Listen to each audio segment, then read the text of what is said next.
नमस्कार दोस्तों, आज तारीख 5 अप्रैल वार बुधवार है। आज बात करते हैं देश की बड़ी तमाम खबरों के बारे में। देखिए, सरकार ने बड़ी राहत दी है। अब एमएसएमई के तहत बिना गारंटी के ही 5 करोड़ रुपए तक का लोन मिल सकेगा। सूक्ष्म लघु एवं मध्यम लघु सेक्टर को सरकार ने बड़ी राहत दी है, जो कि पहले एमएसएमई क्रेडिट के तहत अधिकतम 2 करोड़ रुपए तक का लोन मिल सकता था, लेकिन अब है वो 5 करोड़ रुपए तक का लोन ले सकेंगे। अच्छा, अगली बड़ी खबर की बात करते हैं। देश की सबसे लोकप्रिय Maruti WagonR car crash test में है वो पूरी तरह से फेल हो गई है। चाइल्ड सेफ्टी में इसे है वो 0 रेटिंग मिली है। जी हाँ, मारुति ने है वो अपनी कुछ कारों को ग्लोबल NCAP में है वो टेस्ट करवाया और सेफ्टी के मामले में मारुति कार को है वो फेल नजर आई। K10 को 2 स्टार रेटिंग मिली और वैगनर को 1 स्टार रेटिंग मिली। अगली बड़ी खबर की बात करते हैं। वर्ल्ड बैंक ने है वो भारत की जीडीपी ग्रोथ का अनुमान लगाया और फाइनेंशियल ईयर 2024 में है वो इंडिया की जीडीपी ग्रोथ है वो 6.3 रहने की उम्मीद बताई जा रही है। बड़ी खबर की बात करते हैं। रिलायंस जियो ने 3 सस्ते प्लान पेश किए हैं। 160 रुपए से भी है वो कम वाला प्लान महीने पर चलेगा, जिसमें आपको free calling, mobile data, SMS समेत कई सारी सुविधाएं मिलेगी। अब यहाँ पर है वो देखिए कौन कौन से 3 प्लान है।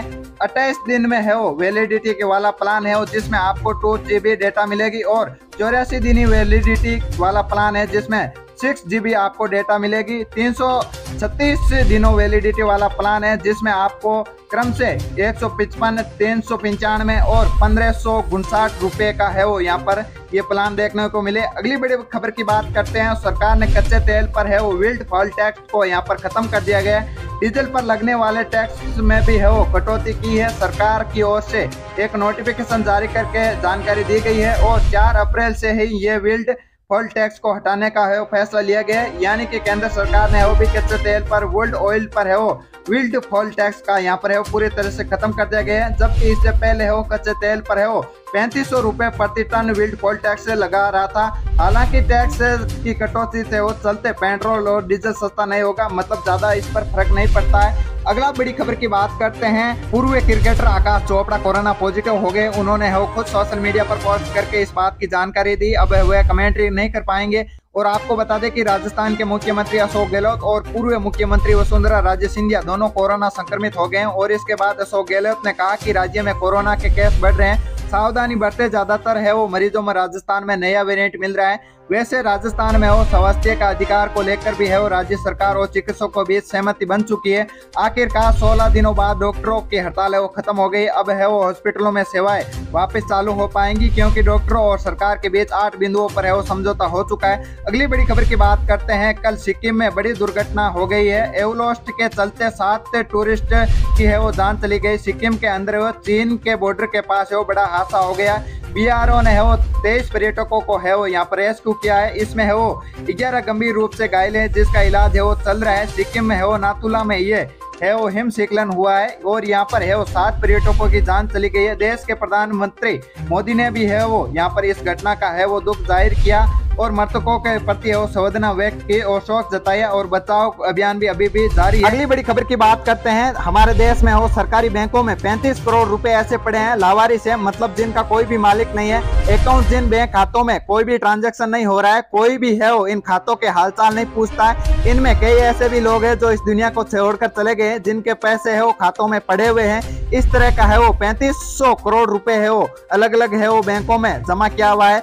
सबसे ज्यादा फंड है वो भारतीय स्टेट बैंक SBI में ही है। अब तक इस तरह का फंड है वो RBI को ट्रांसफर कर देता। अगली बड़ी खबर है। झारखंड राज्य के लोगों को बिजली का तगड़ा झटका लगने वाला है। जल्दी ही झारखंड में है वो 20% ज्यादा इजाफा होगा। बिजली के दरों में देर से रिपोर्ट आ रही है कि झारखंड राज्य में है वो बिजली वितरण निगम JBVNL ने है वो बिजली की दरों में 20% बढ़ोतरी करने का प्रस्ताव विद्युत नियामक आयोग को सौंपा है। अगर ये प्रस्ताव को मंजूरी मिल जाती है तो जाहिर सी बात है कि बिजली की दरों में बढ़ोतरी हो जाएगी। ऐसा ही हरियाणा में है वो 69 लाख बिजली उपभोक्ता को बड़ा झटका लगने वाला है। कंपनियों ने गुपचुप तरीके से हो 52 पैसे प्रति यूनिट FSA लागू कर दिया गया है, जिसकी वसूली जून 2023 तक होगी। चलिए आज के मौसम समाचार देख लेते हैं। देखिए, राजस्थान में ओला बारिश गिरने से है यहाँ पर 2 लोगों की जान चली गई। जयपुर बीकानेर में हो आंधी के साथ तेज बारिश होगी। राजस्थान में हो 7 जिलों में बारिश का अलर्ट है। चलिए कोरोना की बात करते हैं तो देश में एक बार फिर कोरोना का है वो तेजी से बढ़ रहा है। भारत में है वो पिछले 24 घंटों के दौरान है वो 3038 कोविड-19 नए मामले सामने आए, जबकि 7 लोगों की मौत हो चुकी है। ये लगभग पिछले 7-8 महीनों से ज्यादा नए मामले देखने को मिल रहे हैं और अभी तक है वो भारत में कोरोना के सक्रिय मामलों की संख्या बढ़कर है वो 21,179 तक पहुंच चुकी है। देखिए महाराष्ट्र में भी है 186% उछाल आया है और दिल्ली में भी है 521 नए केस है, जबकि एक व्यक्ति की मौत भी है चली गई।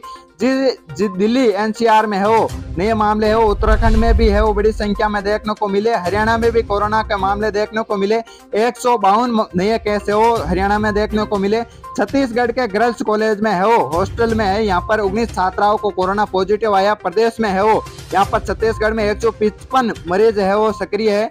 भोपाल के राजगढ़ के सांसद कोरोना पॉजिटिव पाए गए हैं। भोपाल में है वो एक्टिव केस 100 चल रहे हैं। इसी तरह का वीडियो में दी गई जानकारी यदि आपको पसंद आए तो वीडियो को लाइक करके शेयर जरूर कर दीजिएगा। ऐसे ही महत्वपूर्ण जानकारी देखने के लिए इस चैनल को सब्सक्राइब करके बेल आइकन को ऑन कर दीजिएगा।